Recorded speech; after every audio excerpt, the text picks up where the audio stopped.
Oh, what you know, Joe? I don't know nothing. What you know, Joe?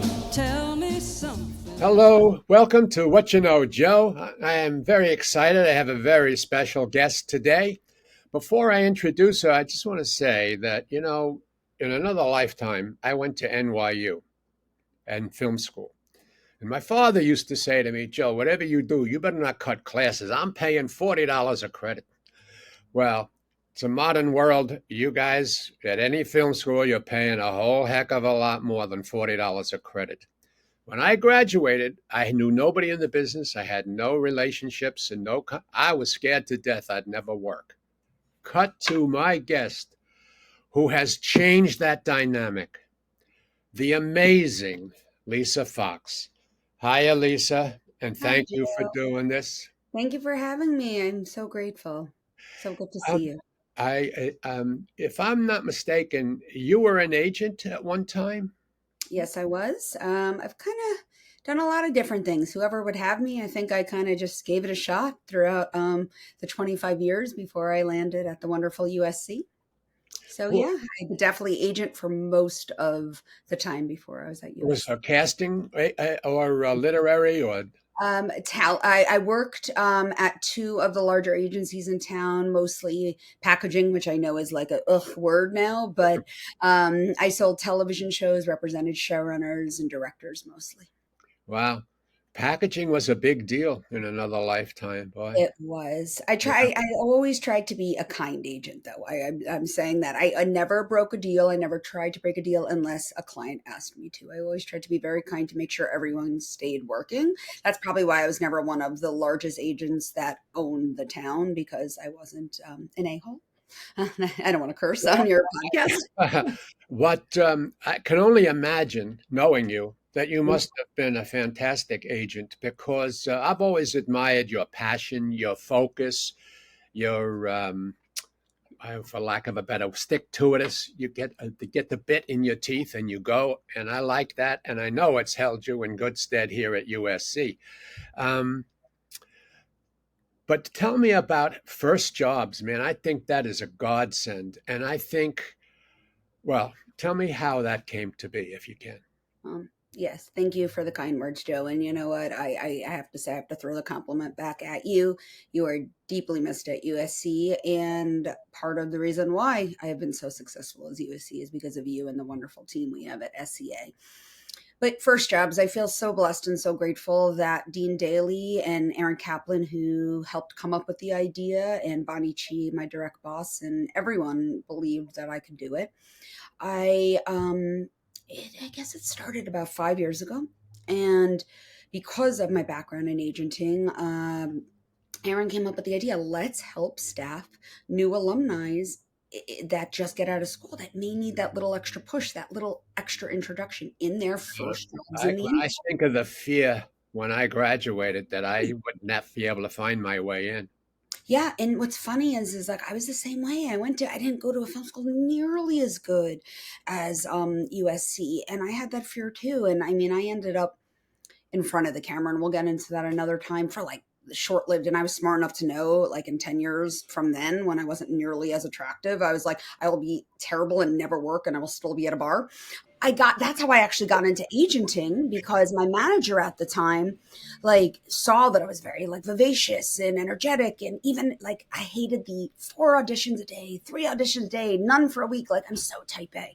So he was like, I didn't want to work at a bar anymore. So he's like, do you want to be on my desk? I'd love to have an assistant like you, but you could still audition, because I didn't want to give up that good money that I was making in commercials and voiceovers. So I was like, oh, I got the agenting bug. I got the management bug. And that's what moved me out to LA from New York. Also followed a boy, but we won't get into that on your podcast. So once like Aaron came up with this idea, like I was blessed that they thought, I should maybe take a stab at it. And I was working at Gersh. I was an agent at the time, and it kind of made sense. And I'd put on like my agenting brain in both roles, and we didn't know if it would work or not. And I feel so blessed that it did. And now we're 5 years in at almost 1,500 hires. That's Over what was my next question. How many kids have you placed? almost 1,500. And that was me being part-time at the program for the first 2.5 years, and now full-time because I was part-time still at Gersh, co-running a department there. And then now I'm full-time because the program did become successful. So I'm so grateful that Dean Daly and crew and group all thought I'd be good being full-time. And Did she so reach out to you, or did you go to her? Did Elizabeth, did Dean? neither. Neither. I think it was just, I don't know how it actually happened. I don't remember. But I feel like, honestly, my mom was looking over me. My mom was my world. She passed away many, many years ago. And she was a teacher. And I always really respected that. She worked in academia my whole life, and she was always around. And being that agents at breakfast, lunches, and dinners, even though I wasn't that a-hole agent, I loved being an agent. And you're always on the road, you're always working, you're always servicing your clients. I didn't know my kids. I have 3 of them. So I literally think my mom was looking over me and was like, okay, kid, you need to know your kids. This isn't right. Your husband's always on the road. My husband's a showrunner and a director. And like we had somebody else raising our kids, which wasn't right. So January of 2020, I became full-time at USC, and then the pandemic hit. There was no way I could have agented, worked part-time, and still did first jobs properly, and been a mom of 3 when kids were on Zooms and twin toddlers running into, that would have been a nightmare. So in the pandemic, we thought the program would like collapse. And it did really well because so many assistants and entry level, everybody, even high levels, low levels, furloughs, firings. So people started using our service, realizing, hey, if you come back, you're going to get these star alumni because of all of you who have taught the students to be what they are when they graduate and the internships that they do. So back to your question. We've staffed. Well, can I jump in there, Lisa? Lisa, Yes. can I jump in? Because I wanted Yeah, to ask please. you. To me, there's a word. I was trained or had agents tell me, you can't call good news. Good news calls you. What is it like to turn the dynamic around? And if you go to 20 places and say, hey, I got this kid, he's a talented kid, their eyes will glaze over. If they call you and say, Lisa, we got this job, you got to get me the next hot. It's a world of difference. How do you change that polarity so that good news calls you? It's relationships. It's having Mm, relationships through the years. I yeah, mean, the way we launched the program was we reached out to employers and different people I've worked with through the years, and I was still working with when I was at Gersh, and just SCA alumni. It wasn't just me. It was Aaron's relationships. It was the alumni council's relationships. It was Dean Daly's relationships. It was your relationships. I mean, gosh, you and I with Pickford's List, which we'll get into at another time. I mean, which is launching, by the way, in is January. that still, that's still a thing? It's launching. We're doing it. Oh, Anyway, we are doing it. But it's all about relationships, and it's people respecting each other. I mean, there's something that I don't want to get too into because I know we need to stay on first jobs, but like Dean Daly, the first time I ever heard her speak at orientation, which is like 12 years ago now, I've been with the university almost that long. She looked at everyone and she was like, look around. These are going to be your peers. And the right. people you work with, don't be an asshole. Like, you can't say that anymore, but 12 years ago you could. And she couldn't be more accurate. And I just called everyone that I've been working with for the past 20, 25 years. And they all were like, great. I don't have to pay for this service. And I'm going to get the best film school alumni in the world. Yeah. Like, it's a no brainer. And the program just Well, started you say it's small. a no-brainer, but it was your considerable brain that saw the opportunity. Don't short sell yourself. I mean, that's that looking for work's been around as long as there's been a camera in Hollywood. Well, I And appreciate that. It's also just passion. I love helping students and alumni. I mean, that's what we do at SCA. That's the job. And that's why I felt so much more passion than, I don't want to say than agenting. I loved being an agent, but it's just, I don't know. It's more rewarding when you get to call one of those students that were because really wanting to it's work something with positive. me. It's not, yeah. I remember, I won't mention the agency, but when I was producing an episodic show, I would book a director, and within minutes, somebody down the hall in the same agency would call me and badmouth the director I just committed to get their Yeah. clients. And I thought, man, how do you live in that, dry cycle, that rinse cycle? Uh, It gets old, but like I learned to kind of like block out the noise Mm, And I got very lucky. I worked at two nicer of the agencies, more family owned and operated, and I think I did that by choice. So I don't nice. know. I kind of always chose the places to work because I just wanted to be around kind people. But That's that's just me. that's a noble ambition, and you've made it work to your great credit. Let me ask you this question: do you place uh, uh, graduate rising students in their discipline? For example, if I'm running a company and I say I need an editor right away, need the next hot editor, you say, well, I don't have one, but I have a very smart, very savvy, very talented young person who majored in cinematography and will know. Is that a thing? Is that kind of mix and match, or is it we Oh, we want editor, you gotta have editor? we it's more we got an editor because we have everything you ask for. I mean, don't get me wrong, the agent to me will always pitch the additional job after I give them the editor because I want to make sure we get as many alumni in each project as possible. But if they ask for an editor, I'm going to give them an editor. I'm going to give them the best editor we have. But here's the difference: I don't just say here's one editor. I give them all the editors that apply, because with first jobs, we don't pick favorites. We don't say hire this alumni over another alumni. It is complete inclusivity support to all of our SCA alumni completely, and it's balanced. I always say I'm Switzerland. I'm neutral. Like, as long as we send out the blast and as long as you submit by the deadline and you submit the exact materials the employer asks for. Tell me about that. I have a reason for asking because if I'm 20 years old or 21 or 22 and I've done stuff in school, and of course I see the kids' resumes, you'd think they invented the world. But in fact, they have very limited practical experience. How do you how do you even the playing field? Somebody you know is fabulous but doesn't have a lot of experience with somebody who has experience, is good, is fine, won't embarrass you or the school, but this other one with less experience. I mean, how do you ride Okay. that rail? We'll go back to all the majors and I'll go through it real quick. All right. So it doesn't matter what your major or minor is as long as you have what the employer is asking for. We will blast every job to everybody as long as you're SCA major or minor. You can join the program because someone may want to be in animation, but they might have been a production major. So we don't want to not allow them to apply. So the employer, what's different about first jobs, when you apply, say, to Disney or any of these portals online, who knows? It could be a copy machine scanning. It could be an intern looking. It is not the actual employer that is the HR exec hiring and interviewing. And with first jobs, the person you be working for is seeing your materials too. And say it's an editing job, we will ask for your resume and your editing reel. That's how we even the playing ground. So it's like if someone is like super talented, maybe not as much personality or not as experienced, but they still have an editing reel, they have the same exact opportunity because the employer makes the decision, because that person not as experienced might have more of the sensibility of the editing that they're looking for of their project than the other person. So we just submit it the way I did when I was an agent, all in a submission. I do 3 submissions. I give all of our alumni 48 hours to submit.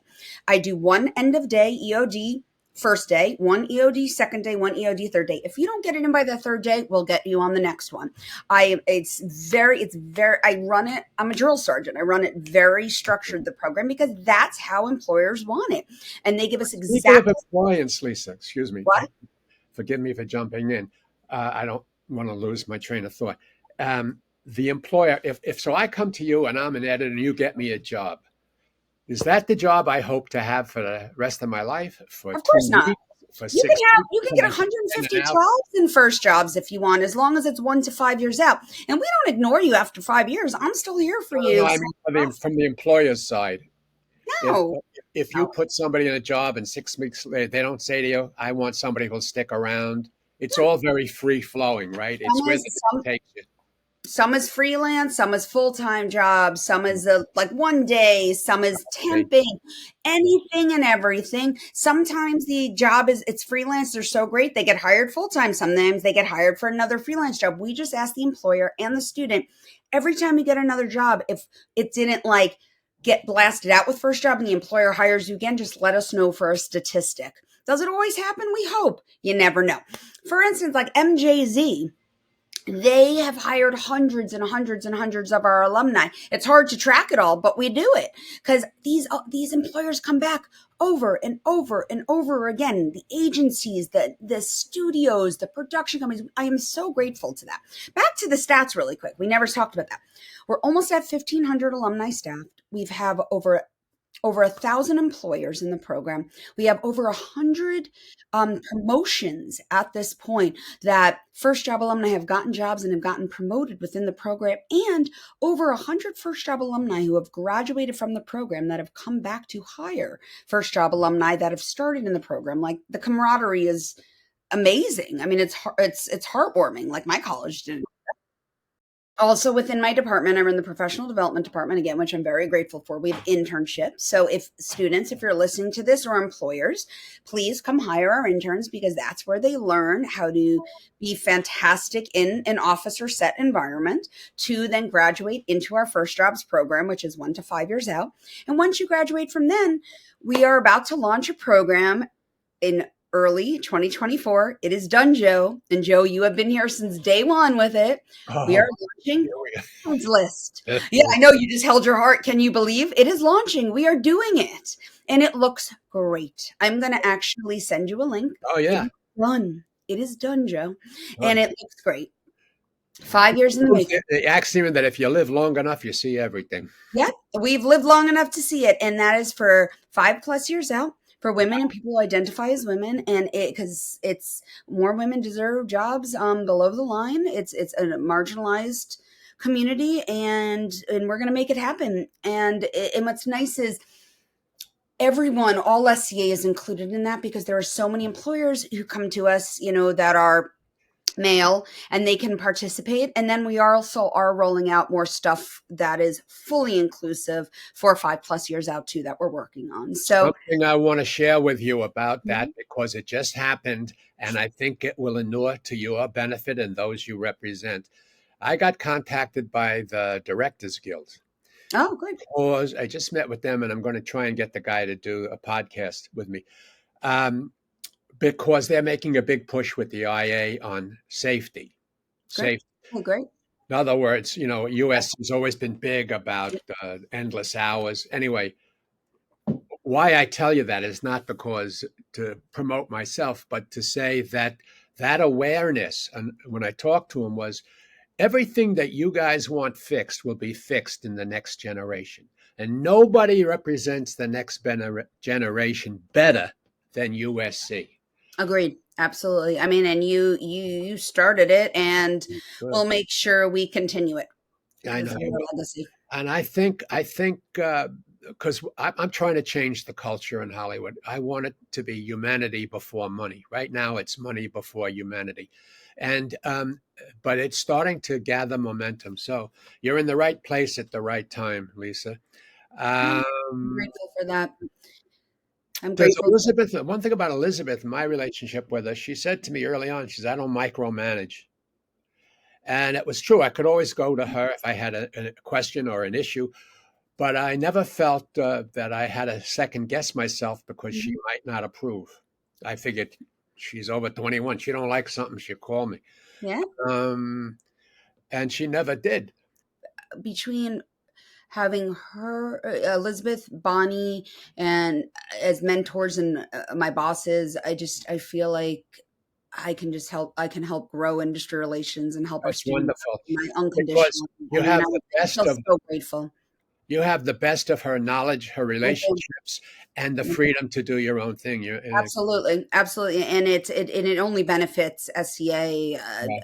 And I think everyone feels that way. I'm not sure. I mean, it's not like I have this conversation with anybody else, but I can't imagine others not feeling that way too. Anyway, you're a doll for doing this. You're terrific. I'm a big fan. I'm rooting for you. Thank you. And unless there's anything else, I'll let you go to lunch. I'll let Vince go to his day job. And when you're feeling better, let's all get together, and it's Chinese my treat this time. Oh, boy. All right. I'll call you on that. Please, anytime. And Vince, I hope to see you on campus soon. Thank you. Take care. Bye, everyone. Take care. Lots of love. Good to see you.